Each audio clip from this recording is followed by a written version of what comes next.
Hi, Shalom Uvracha. Shalom. Yes, Hilda, welcome. We're still 2 or minutes earlier.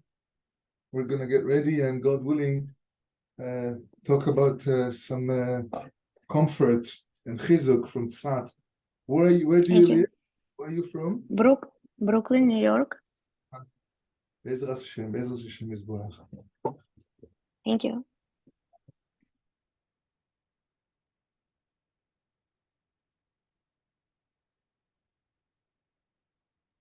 Few minutes.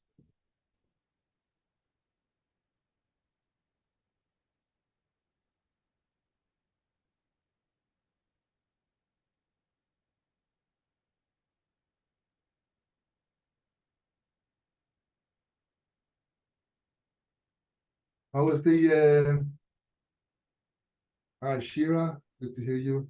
Good to see you. How was the situation of our brothers in Chutz La'aretz? I don't know. We just praying and study Torah and just hope and try to be in Simcha. Uh-huh. So it looks like this, yeah. The And main simcha is that we should realize that Hashem has separated us from the crookeds. Hashem has made us in a gentle manner, not like the rest of the world. And that's a real simcha, God willing. That's a real simcha. It's the biggest simcha. We say a bracha every morning for that thing that Hashem, thank you, Hashem, for not making me a goy. And this is the ultimate simcha that really can lift us up. There's nothing can harm this simcha. The Yetzer Hara, evil inclination, cannot even touch this point of thank you, Hashem, for not making me a Gentile, because this is only God's handmade. And in God's handmade, nothing, nobody, and no entity can touch. So that's the biggest simcha is thank you, Hashem, for not making a Gentile. So God willing, I'm going to start the shiur. It shouldn't be too long today. I hope to keep the 18 minutes. If there will be questions after the shiur, we can maybe talk more. But my plan was to start dealing with the 39 activities that are not allowed to do on Shabbat.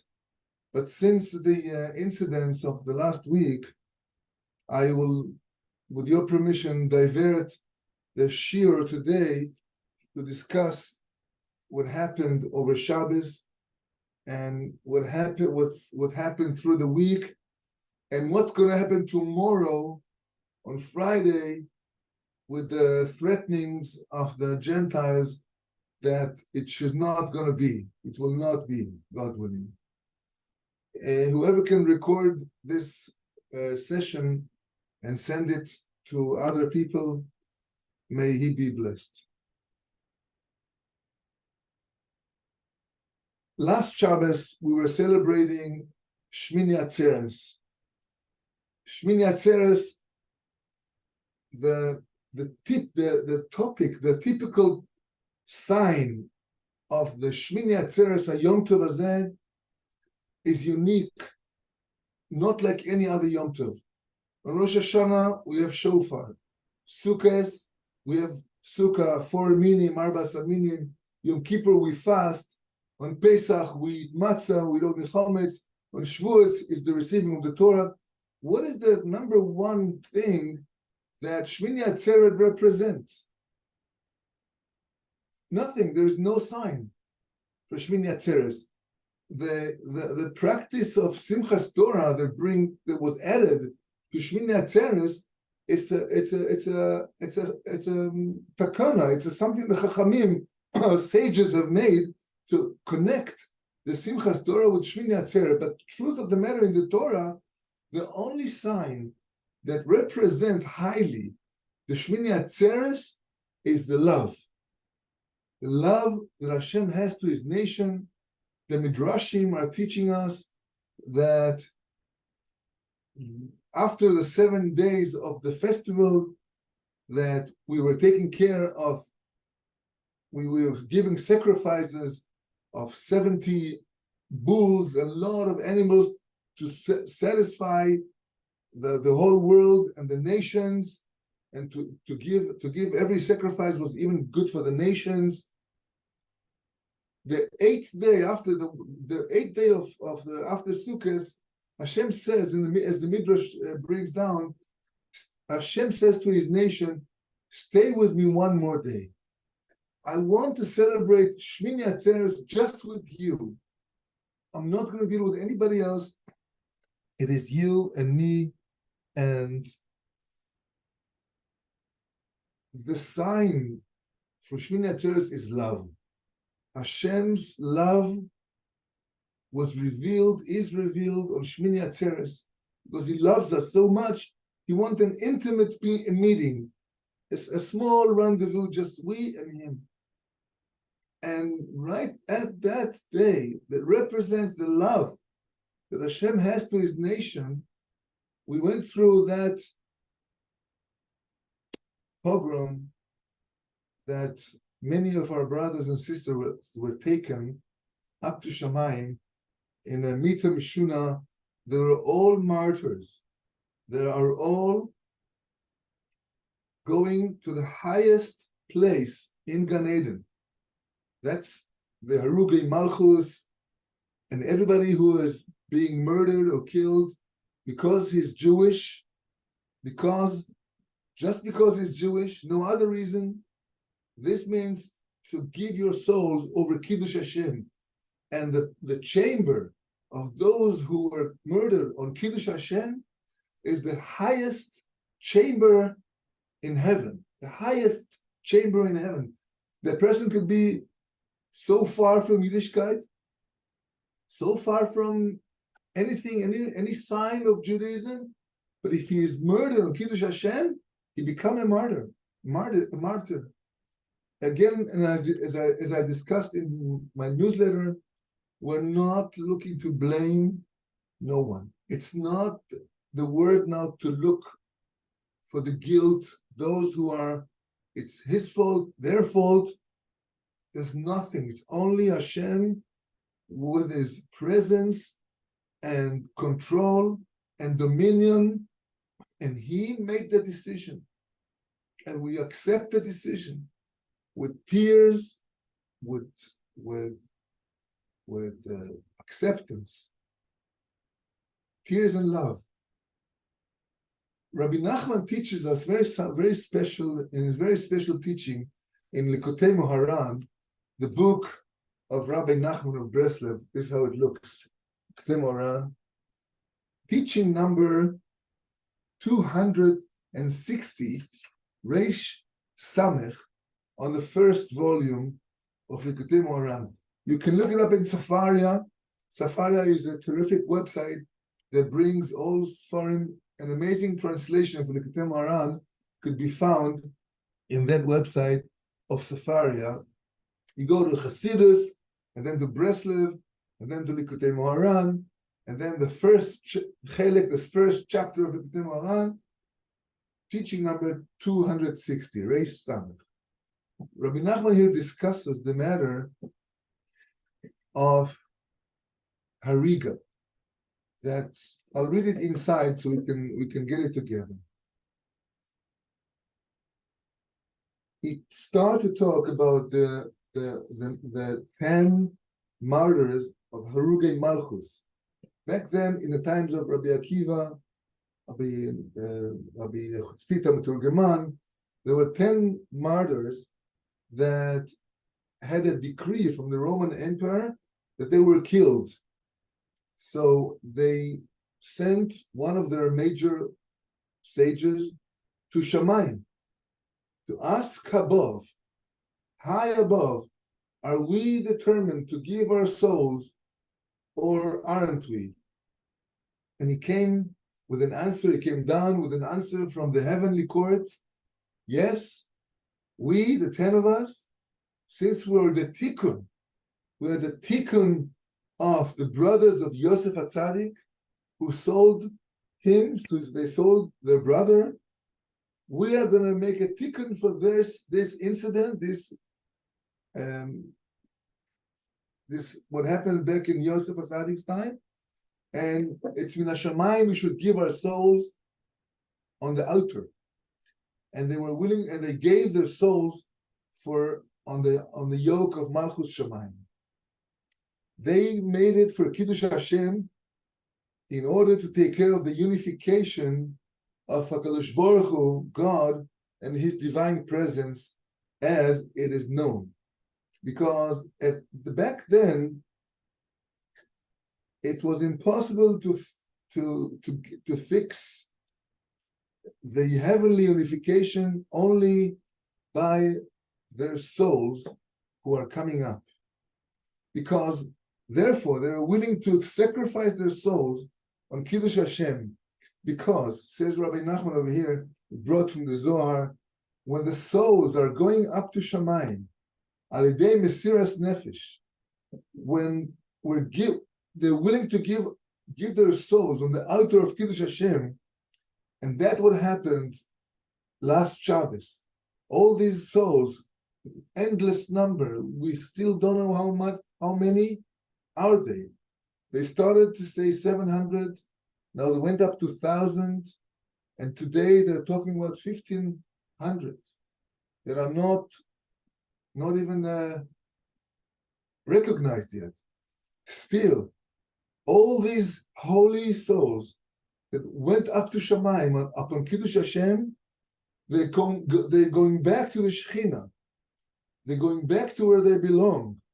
Our Jewish souls are connected under the throne of glory. Tachat Kisei HaKavod, that's the source of Jewish souls, and they go down from there to here and going up, back up to under the throne of glory. And because when they come back to that place where they belong, they are a part of the Shekhinah. No separation between our souls and the Shekhinah. And when they come back to the Shekhinah, after being murdered so brutally, the Shekhinah says to Hashem, look, Master of the world, look at your children. Look at your children, how they come to you. They come back to you with Mesiras Nefesh. They come back to you full of love. And then Hashem looks at his children and he says, wow, you are willing to give your souls for me? Such holy children. Then at that moment arises a unification, a heavenly unification between HaKadosh Baruch Hu, Hashem, God Himself, and the divine presence, the Shekhinah HaKadoshah, are getting united.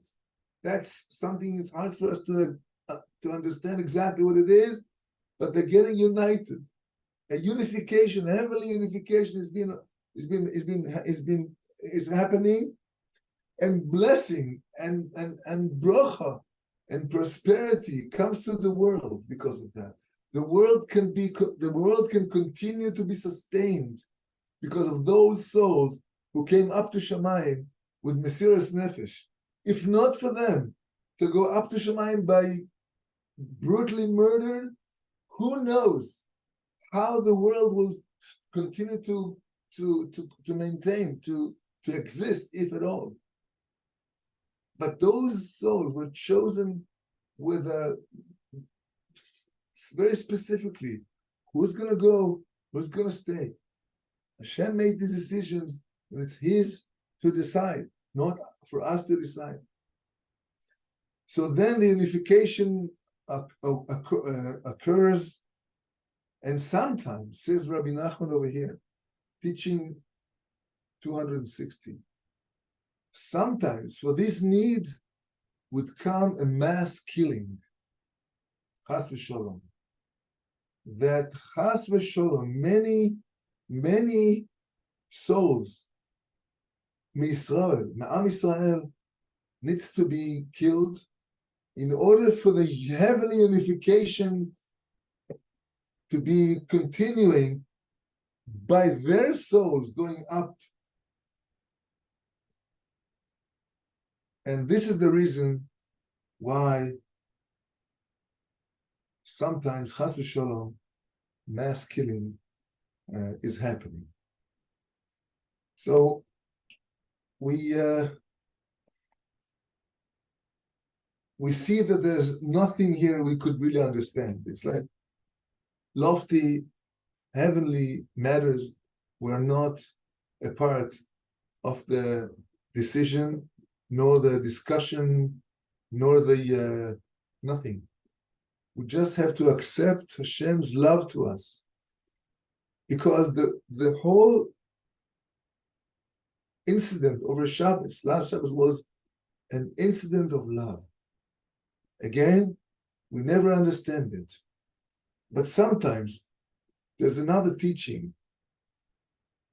Perhaps we'll keep this teaching for next time, about how the Shekhinah tells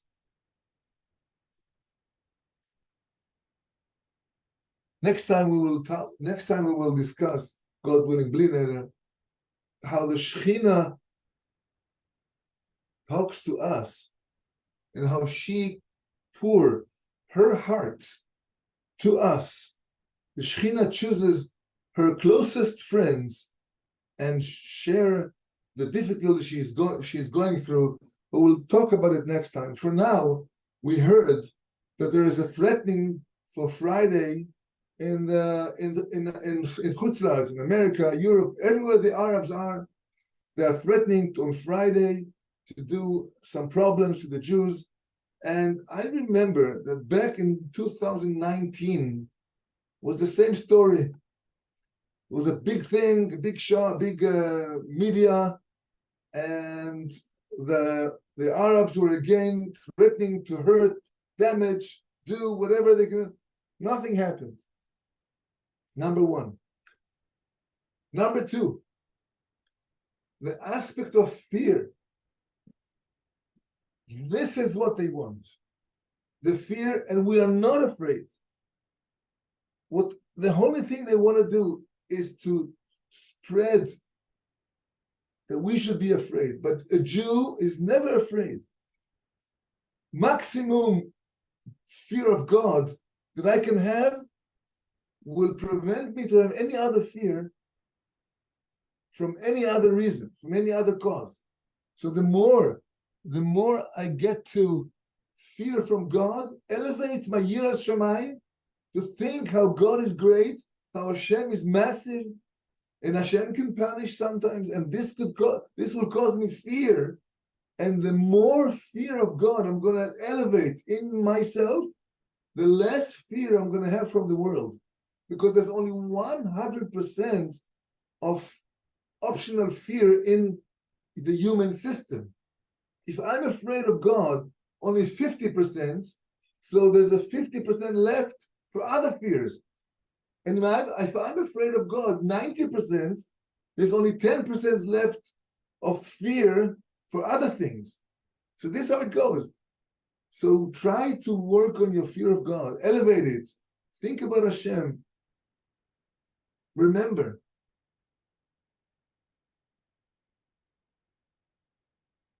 there's an expression, this is number 3. There's an expression that a dog that barks do not bite, right? The Arabs are dogs, and they bite, they bark to fright, make us to put fear. People say that this is the nature of dogs, because they're not going to touch, so they bark. So again, it's a lot of noise, You should not be afraid. It's Shabbos coming up. Shabbos Kodesh is coming up, and when Shabbos is coming up, all the Jews are going out to buy shopping for Shabbos, right? With dignity, with kavod, with simcha, with joy. Our sages are teaching us that shaliach mitzvah, a person who is going to make a mitzvah, will never be harmed on the way to the mitzvah and on the way back from his mitzvah. Shlichei mitzvah inam nizokim, lo ba'alichatan, lo b'chaziratan. They are guarded. So if I'm going to do shopping for Shabbos, I'm not going to get hurt. For sure. It's a promise. It's a heavenly promise in Shamayim that every time one is involved with the mitzvah will not be hurt. Spread the voice. It's Chazal, it's Heilig, it's holy, it's true, it's emes. The schus of the Shabbos will protect you all, and all the Jews and all the Jewish nation who are preparing for Shabbos. There are not going to be any damage, God willing. And again, be practical. Think about the preparations for Shabbos. Don't let any weird thoughts, any thoughts of fear to invade the palace of your thoughts. No place for bad thoughts, only good thoughts. There's no connection. Now, number 4, there's no connection between the incident that happened on Shabbos and this threatening of tomorrow. If somebody would say, yeah, look, they did already what they did. Again, what they did on Shabbos was nothing comprehensible. It was like a godly thing. There's no connection whatsoever between last Shabbos and what's going to happen in the future. No connection. One last thing I want to tell you. I spoke to Rabbi Koenig. I asked him, Rabbi, there are many people in Chutz La'aretz, in America and Canada, they are worried. What should I tell them? Rabbi Koenig told me that whoever will recite the Psalm number 91, Tzadik Aleph, will not get hurt. Please, spread the voice. Spread the voice in any way you can. All media. 91 is a chapter that deals with demons. We say it over the bedtime Shema because that's the time where we need to push away the demons and the bad energies, the negative energies that are coming at nighttime. So 91 will protect. Remember, by Haman Russia, when he declared the war in Shushan, Habira, upon the Jews, he chose a very specific date, Zayin Adar, the 7th of Adar. Why? He was a smart guy. He was a fortune teller. He thought that, but he didn't know the truth all the way through. He said Zayin Adar is the day that Moshe Rabbeinu was niftar. So it's a bad day for the Jews. So he declared the war for that time. But he didn't know that Moshe Rabbeinu was also born on 7th of Adar. And that sweetened the whole scenery over there in Shushan Abira, back in Mordechai and Esther's time, in Megillah's Esther, that sweetened the whole judgment. This is what Chazal, our sages, are teaching us. So again, tomorrow is Friday. It's Erev Shabbos. And remember, Friday morning at 10 a.m., we are already here in Israel going to receive Shabbos. Shabbos will come down to the world. Not possible. During this holy, the protection of Shabbos will protect, and God willing, everybody should be healed and protected and safe and guarded in Hashemayim. We're going to conclude over here again. It's sometime after what we are supposed to learn. I'm going to stop the recording, but I'm going to stay on if somebody wants